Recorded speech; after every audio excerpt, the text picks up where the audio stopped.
কল্পনা করুন এমন একটি মুহূর্ত যেখানে শয়তান, যে কিনা কখনো মৃত্যু চায়নি, যে অহংকারে আল্লাহর সামনে মাথা নত করেনি, সেই শয়তান নিজেই মৃত্যু ভিক্ষা করছে, কিন্তু সেই মৃত্যু তার কাছে আসবে না। আজ আমরা কথা বলবো ইসলামের সবচেয়ে ভয়ঙ্কর সত্যগুলোর একটি নিয়ে। ইবলিস শয়তানের চূড়ান্ত পরিণতি কি হবে? 10,000 কোটি বছর পর সে কেন মৃত্যু চাইবে এবং আল্লাহ তাআলা তাকে কিভাবে শাস্তি দেবেন? ইসলামিক আলেমদের বিভিন্ন মতামত এবং কোরআনের আয়াত থেকে আমরা জানি ইবলিস ছিল জিনদের মধ্যে এমন একটি সত্তা যে আল্লাহর এত বেশি ইবাদত করেছিল যে ফেরেশতাদের মধ্যে তার উঁচু স্থান হয়েছিল।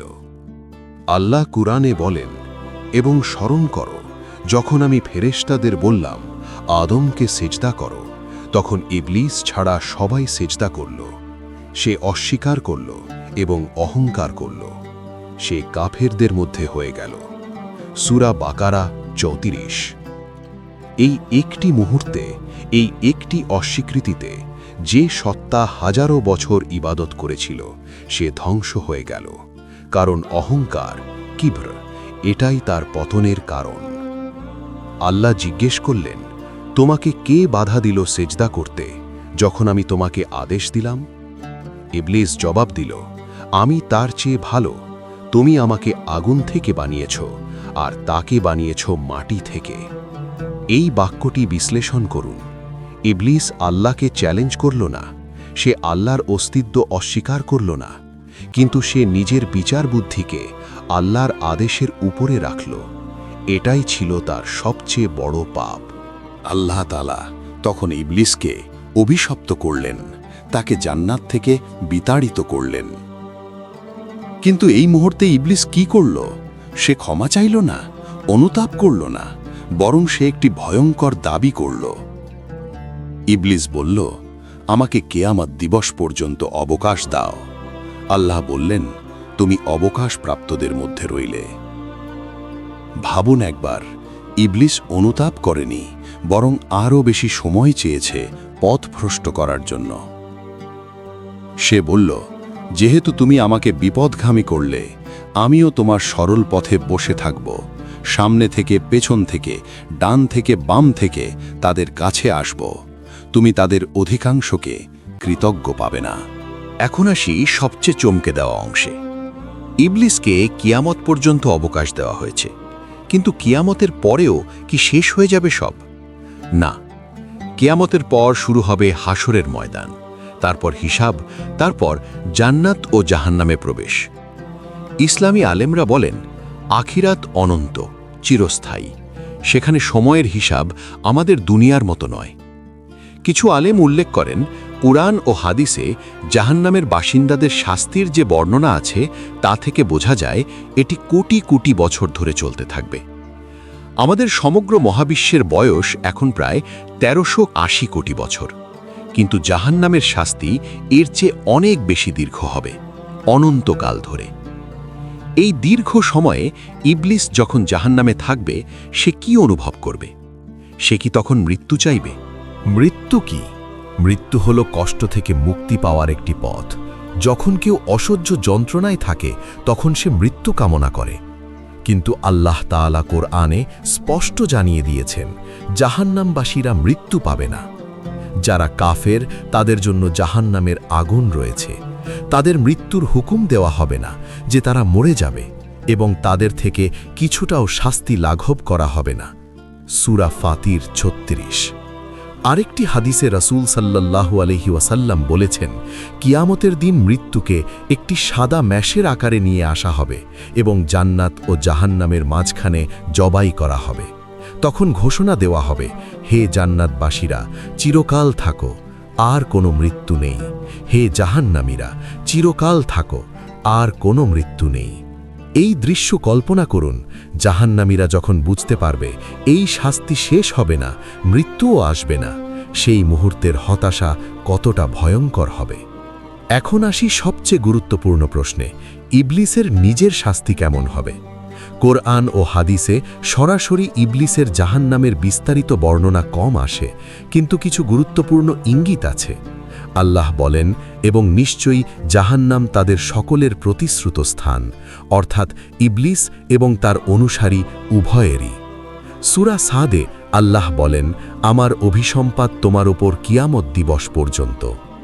ইসলামী পণ্ডিতরা বলেন, ইবলিস যেহেতু সকল পাপের মূল কারণ, সকল বিপদঘামীর উস্কানিদাতা, তাই তার শাস্তি হবে সবচেয়ে তীব্র। ভাবুন, প্রতিটি মানুষ যে পাপ করেছে, যে পথ ছেড়েছে, তার পেছনে প্রত্যক্ষ বা পরোক্ষভাবে ইবলিসের ভূমিকা আছে। সেই সকলের শাস্তির একটি অংশ ইবলিসের ওপরও বর্তাবে। রসূল সাল্লাল্লাহু আলাইহি ওয়াসাল্লাম বলেছেন, যে ব্যক্তি কোনো ভালো কাজের সুন্নাহ প্রবর্তন করে, তার জন্য সেই কাজের সওয়াব এবং তার পরে যারা সেই কাজ করবে তাদের সওয়াবের মতো সওয়াব পাবে। একইভাবে যে ব্যক্তি কোনো খারাপ কাজের সূচনা করে বা অন্যকে উদ্বুদ্ধ করে, সে সেই পাপের বোঝা বহন করবে। ইবলিস হল পাপের সবচেয়ে বড় প্রবর্তক। কিয়ামত পর্যন্ত যত পাপ হয়েছে, তার প্রতিটির একটি ভার ইবলিসের ওপর বর্তাবে। এই বোঝা কতটা বিশাল তা কল্পনাও করা যায় না। ইসলামে জাহান্নামের 7টি স্তর আছে। প্রতিটি স্তরে শাস্তির তীব্রতা আলাদা। কোরআনে উল্লিখিত 7টি নাম হল: 1 জাহান্নাম, 2 লাজা, 3 হুতামা, 4 সাইর, 5 সাকার, 6 জাহিম, 7 হাবিয়া। এটি সবচেয়ে গভীর এবং সবচেয়ে ভয়ঙ্কর স্তর। আলেমরা বলেন, মুনাফিকদের এবং সবচেয়ে বড় পাপীদের স্থান হবে সবচেয়ে নিচের স্তরে। আর ইবলিস, যে সকল পাপের জনক, সে কোন স্তরে থাকবে? এর সরাসরি উত্তর কোরআন হাদিসে নির্দিষ্টভাবে নেই, কিন্তু যুক্তি ও ইসলামী পণ্ডিতদের মতামত থেকে বলা যায়, তার স্থান হবে সবচেয়ে গভীর, সবচেয়ে কঠিন শাস্তির জায়গায়। কিন্তু শাস্তি শুধু আগুনে পোড়া নয়। ইবলিসের সবচেয়ে বড় শাস্তি হবে তার মনস্তাত্ত্বিক যন্ত্রণা। সে দেখবে, যে মানুষদের সে পথভ্রষ্ট করেছিল তাদের জাহান্নামে শাস্তি হচ্ছে, কিন্তু সে নিজেই শক্তিহীন। সে দেখবে, যে আদমকে সে ঘৃণা করত, তার বংশধরদের মধ্যে অনেকেই জান্নাতে সুখে আছে। সে বুঝতে পারবে, তার সকল পরিকল্পনা, সকল চেষ্টা, লক্ষ বছরের ষড়যন্ত্র সব ব্যর্থ হয়ে গেছে। কিয়ামতের দিন একটি মর্মান্তিক দৃশ্য দেখা যাবে। যারা দুনিয়ায় শয়তানের পথ অনুসরণ করেছিল, যারা ভেবেছিল শয়তান তাদের বন্ধু, তারা সেদিন শয়তানের কাছে সাহায্য চাইবে। কিন্তু ইবলিস সেদিন কি বলবে?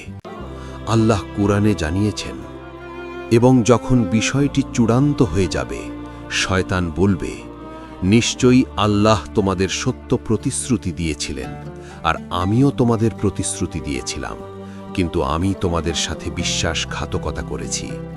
আমার তোমাদের উপর কোনো কর্তৃত্ব ছিল না, শুধু এটুকুই যে আমি তোমাদের ডেকেছিলাম এবং তোমরা সাড়া দিয়েছিলে। সুতরাং আমাকে দোষ দিও না, নিজেদেরই দোষ দাও। সূরা ইব্রাহিম আয়াত 22। এই আয়াতটি পড়ুন এবং চিন্তা করুন। শয়তান সেদিন বলবে, আমি তোমাদের সাহায্য করতে পারবো না, আমি নিজেই শাস্তিতে আছি, আমাকে দোষ দিও না, তোমরা নিজেরাই আমার কথা মেনেছিলে। এই হলো শয়তানের বন্ধুত্বের আসল রূপ। দুনিয়ায় সে কানে কানে ফুসফুস করেছে, আখিরাতে সে তার সকল অনুসারীকে একা ছেড়ে দেবে। এখন আসুন সেই প্রশ্নে, 10,000 কোটি বছর পর কি হবে? প্রথমে বুঝতে হবে, এই সংখ্যাটি একটি ধারণাগত উদাহরণ। আখিরাত অনন্ত, সেখানে কোনো সংখ্যায় শেষ নেই। কিন্তু এই বিশাল সময়টুকু কল্পনা করলে আমরা বুঝতে পারি ইবলিসের অবস্থা কেমন হবে। পৃথিবীর বয়স এখন 450 কোটি বছর, সমগ্র মহাবিশ্বের বয়স 1380 কোটি বছর, আর 10,000 কোটি বছর মানে এর চেয়ে কয়েক গুণ বেশি সময়। এই বিশাল সময় ধরে জাহান্নামের আগুনে থেকে ইবলিস কি অনুভব করবে? প্রথমত, শারীরিক যন্ত্রণা। কোরআনে বলা হয়েছে, জাহান্নামের আগুন এতটাই তীব্র যে দুনিয়ার আগুন তার তুলনায় শতভাগ ঠান্ডা। হাদিসে আছে জাহান্নামের তাপমাত্রা ৭০ গুণ বেশি, কিন্তু জাহান্নামবাসীরা পুড়ে শেষ হয়ে যাবে না। তারা পুড়বে, তারপর চামড়া নতুন হবে, আবার পুড়বে। এই চক্র চলতে থাকবে। দ্বিতীয়ত, মানসিক যন্ত্রণা। ইবলিস দেখবে যে তার সকল ষড়যন্ত্র ব্যর্থ হয়েছে। যে আদমের বংশধরদের সে ধ্বংস করতে চেয়েছিল, তাদের মধ্যে অনেকেই আল্লাহর করুণায় জান্নাতে, কিন্তু সে নিজে জাহান্নামে। যে অহংকারে সে বলেছিল আমি আদমের চেয়ে শ্রেষ্ঠ, সেই অহংকারই তাকে সবচেয়ে নিচে নামিয়ে এনেছে। তৃতীয়ত, হতাশার যন্ত্রণা। মানুষ যখন কষ্টে থাকে তখন আশা থাকে যে একদিন শেষ হবে, কিন্তু ইবলিস জানবে এই শাস্তির কোনো শেষ নেই। কোটি বছর পরেও শেষ হবে না, কোটি কোটি বছর পরেও না। এই অনন্ত হতাশাই হবে তার সবচেয়ে বড় শাস্তি। তখন ইবলিস মৃত্যু চাইবে, কারণ মৃত্যু মানে মুক্তি, মৃত্যু মানে এই যন্ত্রণার শেষ। কিন্তু সেই মৃত্যু আসবে না। মৃত্যুকে তো কিয়ামতের দিনেই জবাই করা হয়েছে। ইবলিসকে বলা হবে, চিরকাল থাকো, তোমার মৃত্যু নেই। এটি আমাদের জন্য একটি গভীর সতর্কবার্তা। ইবলিস কিন্তু অজ্ঞ ছিল না। সে আল্লাহর অস্তিত্ব জানত। সে জান্নাতে ছিল। সে হাজারো বছর ইবাদত করেছিল। তারপরও সে ধ্বংস হয়ে গেল। কেন? কারণ তিনটি জিনিস। ১. অহংকার। সে ভেবেছিল সে আদমের চেয়ে ভালো। অহংকার মানুষকে সত্য দেখতে দেয় না। ২. আল্লাহর আদেশের বিরুদ্ধে নিজের বিচার বুদ্ধি খাটানো। সে বলেছিল আমার কাছে মনে হয় এটা ঠিক নয়, কিন্তু আল্লাহর আদেশে মনে হয় চলে না। ৩. ক্ষমা না চাওয়া। পতনের পরেও সে তওবা করেনি, বরং প্রতিশোধের পথ বেছে নিয়েছিল। আমরা প্রতিদিন ইবলিসের বিরুদ্ধে যুদ্ধ করছি। সে আমাদের কানে কানে ফুসফুস করে, এই নামাজ পরে পড়লেও হবে, এই পাপটা তো ছোট, আল্লাহ মাফ করে দেবেন। কিন্তু আজকের স্ক্রিপ্টের পর যদি একটাই কথা মনে রাখি, সেটা হলো ইবলিস জানতো আল্লাহ আছেন, তারপরও সে ধ্বংস হয়েছে। আর আমরা যারা ঈমান এনেছি, আমাদের সুযোগ এখনো আছে। প্রতিটি তওবা আল্লাহ কবুল করেন। প্রতিটি সিজদায় আমরা শয়তানকে পরাজিত করি।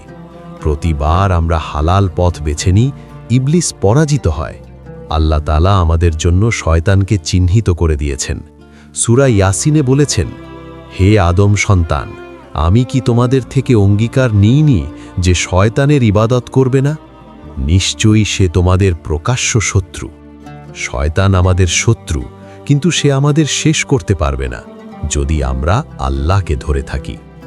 শেষে একটা কথা বলতে চাই, ইবলিস 10,000 কোটি বছর পর মৃত্যু চাইবে, কিন্তু পাবে না। আর আমরা যদি আল্লাহর পথে চলি, যদি তওবা করি, যদি ঈমান নিয়ে মরতে পারি, আমরা জান্নাতে এমন সুখে থাকব যে সেই সুখের কোনো শেষ নেই। এক পাশে অনন্ত শাস্তি, আরেক পাশে অনন্ত সুখ। আমরা কোন পাশে থাকতে চাই সেটা আমাদের আজকের সিদ্ধান্তে নির্ভর করছে।